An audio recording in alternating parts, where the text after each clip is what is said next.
അധികം ആരും പോയിട്ടില്ലാത്ത നല്ല കോട നിറഞ്ഞ മലനിരകളും അടിപൊളി വെള്ളച്ചാട്ടമൊക്കെ ഉള്ള കണ്ണൂർ ജില്ലയിലെ മനോഹരമായ സ്ഥലത്തിനെ പറ്റി നിങ്ങൾക്കറിയോ?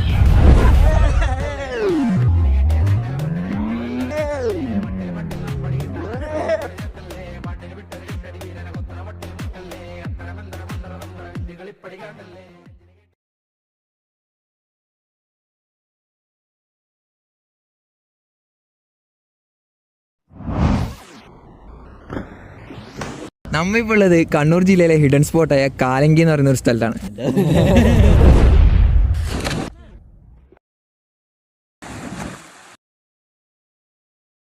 അപ്പോൾ നിങ്ങൾ രാവിലെ വന്നാൽ ഈ വ്യൂ പോയിന്റ് കണ്ട് ആസ്വദിച്ച് തിരിച്ചിറങ്ങുമ്പോൾ ആ കുന്നിൻ്റെ പകുതിയിൽ തന്നെയാണ് വാട്ടർഫാൾ വരുന്നത്. അപ്പോൾ പോകുന്നവർ ശ്രദ്ധിക്കുക, താഴത്തെ വാട്ടർഫാളിന് കുറച്ച് ആഴം കുറവാണെങ്കിലും അവിടെ കുറച്ച് വേസ്റ്റും കാര്യങ്ങളെല്ലാം ഉണ്ട്. താഴെ പെട്ടെന്ന് വെള്ളം കലങ്ങുന്നുണ്ടായിരുന്നു. കുളിക്കാൻ ഏറ്റവും ബെസ്റ്റ് മുകളിലാണ്. അപ്പോൾ നീന്താൻ അറിയുന്നവർക്ക്. പിന്നെ അവിടെ പ്ലാസ്റ്റിക്കും മറ്റു വേസ്റ്റുകളും വന്നിട്ട് വൃത്തികേടാക്കാതിരിക്കാൻ ശ്രമിക്കുക.